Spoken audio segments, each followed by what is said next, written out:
driver who saved the billionaire's daughter and paid a price no one expected. Marcus Webb had learned one rule after 12 years of driving for Boston's elite. Keep your eyes on the road and your opinions to yourself. He wasn't supposed to have opinions. He wasn't supposed to have feelings, preferences, or complicated thoughts about the people who sat in his back seat. He was supposed to open doors, carry bags, navigate traffic, and disappear into the background like expensive wallpaper with a steering wheel. The wealthy didn't hire drivers for conversation. They hired them for silence, and the particular, comfortable silence of a man who knew his place and stayed in it. Marcus had perfected that silence over 12 years. He wore it like a second uniform. But that was before the night of the Harrington Gala, before the green dress and the trembling champagne glass, before the truck that ran the red light on Commonwealth Avenue and changed everything in less than 3 seconds. Marcus was 41 years old, broad-shouldered, with close-cropped dark hair going silver at the temples and the kind of quiet, steady face that people trusted without knowing exactly why. He drove a black Mercedes S-Class for Harrington Executive Logistics, one of Boston's most exclusive private car services. His clients were hedge fund managers, sitting senators, visiting diplomats, and old money families who had been wealthy for so many generations. They'd forgotten what it felt like to want something they couldn't have. None of them ever asked his last name. At home, in a 2-bedroom apartment in Dorchester, with a leaky kitchen faucet and walls thin enough to hear the neighbors arguing about baseball, Marcus was simply Dad. His daughter Lily was 9 years old and completely certain, with the absolute confidence of someone who has never been told their certainty is foolish, that butterflies could understand human language if you spoke to them slowly enough and didn't rush the important parts. She collected library cards from every branch in the Boston public library system, all 25 of them, and kept them in a small wooden box her grandfather had made before he passed. She called Marcus Pop, and every Friday morning, without fail, she would draw a tiny yellow sun on the work calendar he kept on the refrigerator, so he'd have something to look forward to at the end of a long week. She had been doing it since she was 6 years old. He had never once asked her to stop. Lily's mother, Sandra, had died 4 years earlier. Brain aneurysm, sudden and savage, the kind that arrives without warning and doesn't wait for you to say the things you meant to say. One morning she was making coffee and helping Lily find her left shoe, and by afternoon she was gone. The doctors used careful clinical language. Marcus had nodded at all the right moments and then driven home and sat in the parking lot for 40 minutes before he trusted himself to walk upstairs to where Lily was waiting. He had raised her alone since then, driving nights and weekends, picking up every available shift, keeping the lights on and the refrigerator stocked in Lily's private school. Tuition paid, Sandra had made him promise, before she ever got sick, before either of them imagined it would matter, that Lily would go to a good school. He kept that promise with everything he had. He never complained about the hours. Complaining was a luxury that required spare time he didn't own. The Harrington Gala was held every October at the Fairmont Copley Plaza, an evening that smelled like aged bourbon, expensive perfume, and the particular kind of ambition that doesn't need to announce itself, because it's been in the room for generations. Crystal chandeliers, white-clothed tables stretching the length of the grand ballroom. Men in tuxedos discussing markets and legacy in the same breath. Women in gowns who had learned before adolescence how to smile at the right moment and mean nothing by it. Marcus had worked these events before. He knew the rhythm. Arrive 40 minutes early. Take position in the designated driver's bay on Copley Square. Keep the engine warm, and wait with the particular patience that the job required. It was not exciting work. It was not supposed to be. His assignment that night was Claire Harrington, 29 years old, only daughter of Richard Harrington, founder of Harrington Capital, a private equity firm that managed somewhere north of $4 billion and didn't feel the need to advertise it. Claire had a graduate degree from Georgetown in international relations that she had never professionally used, a reputation in Boston social circles for being quietly formidable, and a column in a small arts journal that nobody in her father's world had ever read. Marcus had driven her exactly twice before. Both times she had been on her phone, polite in a distant, practiced way. The kind of politeness that gets handed down through wealthy families like good silverware. She thanked him when she got in and when she got out. She tipped well and promptly. She did not make conversation. He had not expected tonight to be any different. She came through the hotel's side. Entrance at 11:47 p.m., nearly 30 minutes ahead of schedule. Her emerald green dress caught the light from the lobby chandeliers as she pushed through the glass door, and Marcus noticed immediately, before she had taken 3 steps toward the car, that something was profoundly wrong. Her movements were too quick, too sharp, the controlled, rigid movement of a person holding themselves together through pure discipline. She was still carrying a champagne flute, and her hand around the stem was trembling faintly. He had the door open before she reached the car. "Mr. Webb," she said, sliding into the back seat without meeting his eyes. "Please just drive. I don't care where, just drive." Marcus drove. He took the long route along the Charles River, the one that added 12 minutes to any trip but gave passengers the particular, quiet dignity of moving water and city lights. It was the route he took when people got into his car carrying something heavy and needed time before they had to arrive anywhere. He had never been asked to take it. He simply knew when it was needed. For 5 full minutes, Claire said nothing. She looked out the window at the river, the champagne glass still in her hand, untouched. The city moved past them in long, slow ribbons of light. Then she spoke. "My father announced my engagement tonight," she said. Her voice was quiet and very controlled. "To a man named Harrison Alcott III. He's 52 years old. He owns 3 shipping companies and a brownstone on Beacon Hill, and apparently, that constitutes a complete human being as far as my father is concerned."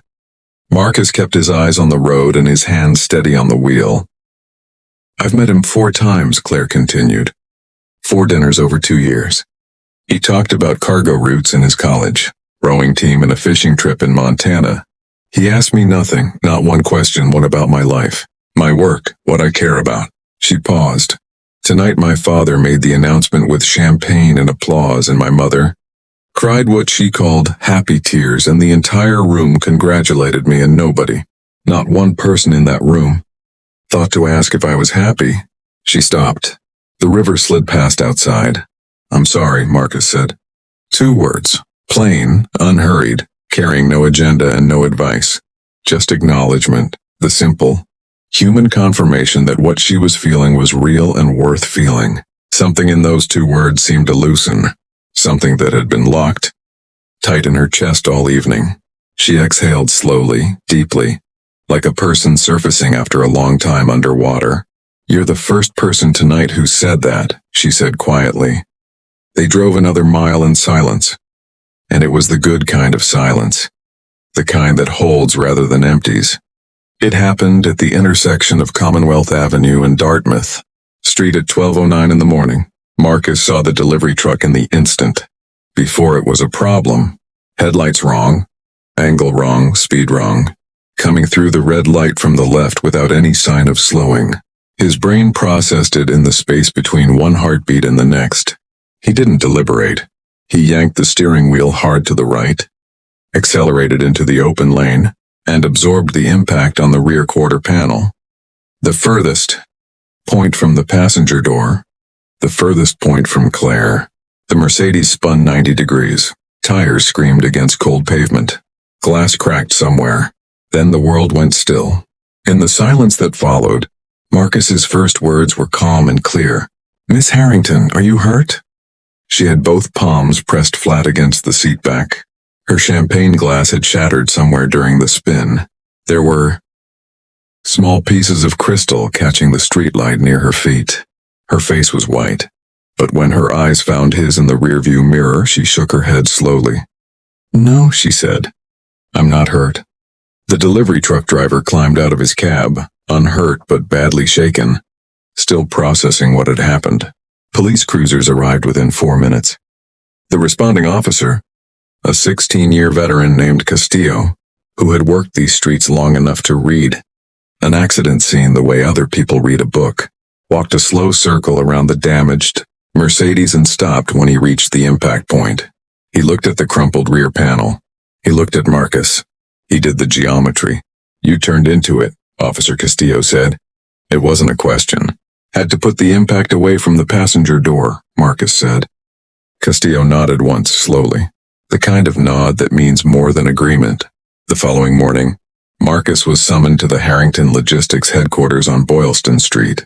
He assumed it was routine, insurance paperwork, incident documentation, the administrative aftermath of an accident.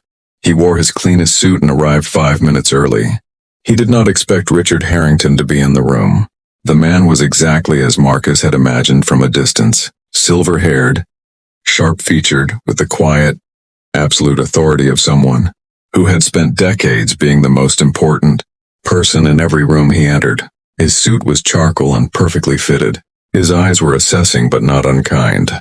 "You saved my daughter's life," Richard said without preamble. "I did my job," Marcus replied. "Your job is to drive. My job is to get my passenger home safe." A long pause stretched between them. Richard studied Marcus the way a man studies something he hadn't expected to find. Then slowly he smiled, not the polished, social smile of a man accustomed to cameras, but something quieter and more genuine, the kind that lives behind the eyes rather than in front of them. "Claire told me about your conversation last night," Richard said. "Before the accident." Marcus said nothing.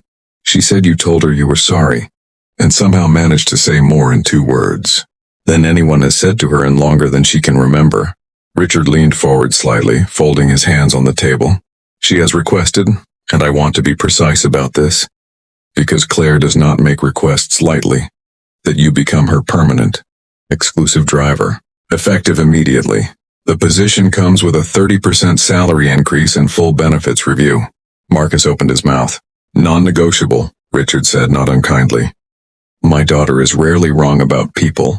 I've learned over the years that when she makes a judgment, I should listen to it."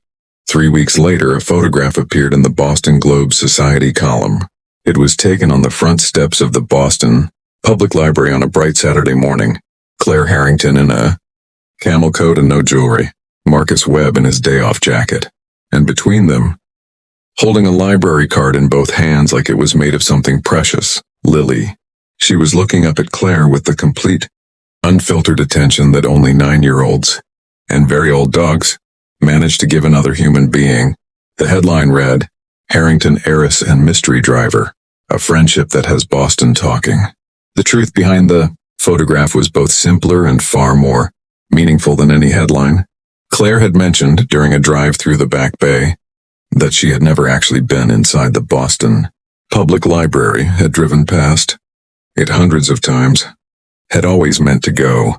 Lily, who had been riding along that afternoon because her after-school program had been canceled, had turned to Claire with an expression of profound concern and announced that this was unacceptable and needed to be corrected immediately. Claire had laughed, not the practiced social laugh Marcus had heard, her use at pickup lines and gala exits, but a real one, surprised and undefended. They had spent the next 2 hours inside. Lily had given Claire a full guided tour. The McKim Building's barrel-vaulted ceilings, the Sargent murals, the specific reading corner on the 2nd floor, where the afternoon light came in at just the right angle, and you could sit for hours without anyone bothering you. She had explained the butterfly reference section with the seriousness of a tenured professor. She had presented Claire with a hand-drawn map of her 5 favorite spots in the entire building. Claire had folded it carefully and put it in her coat pocket. Afterwards, standing on the front steps in the November light, Lily had reached up and taken Claire's hand without asking permission, the way children do when they've decided someone is worth keeping. That was the moment the photographer had captured. That evening, walking back to the car, Lily had looked up at Marcus and delivered her verdict with complete authority. "She's the best lady we've ever met, Pop." Marcus had looked straight ahead and said, "Yeah, I think you might be right." The engagement to Harrison Alcott III was quietly dissolved in the 2nd week of November. Richard Harrington's publicist issued a brief Dignified statement about both parties choosing to pursue separate paths. Boston's social world discussed it intensely for 6 days and then moved on to a city council controversy that offered more drama. Claire never made a public statement. She didn't need to. What she did instead was continue showing up at the Boston Public Library on Saturday mornings. She and Lily had made it a standing appointment. The reading corner, the afternoon light, picture books and butterfly conversations, and the particular, irreplaceable ease of two people who have decided to simply be honest with each other. Marcus would sit at a nearby table with the newspaper and a coffee, pretending to read about things that mattered less than what was happening 6 feet away from him. He was always paying attention. He had never once stopped. On a cold Tuesday evening in December, with ice forming on the Charles River in the city, pulling its coat tighter against the coming winter, Claire asked Marcus a question as they crossed back over the river toward Beacon Hill. Do you think a person can spend their whole life being shaped into something, in a role, an expectation, an image someone else built, and then discover, very late and very suddenly, that they are something else entirely, something that was always there but never had permission to be? Marcus was quiet for a moment. The bridge lights reflected off the dark water below. I think, he said finally, choosing each word with the care of someone who understands the weight they carry, that sometimes it takes a truck running a red light at midnight to find out who you actually are. Claire was silent for a long moment. Then she turned from the window and looked at him. Really looked at him. The way she had not looked at anyone in that ballroom on the night everything changed. And she laughed. A full, open, completely unguarded laugh that filled the car and made no apologies for itself. The laugh of someone who has finally, after a very long time, been understood. It was the best sound Marcus Webb had heard in 4 years.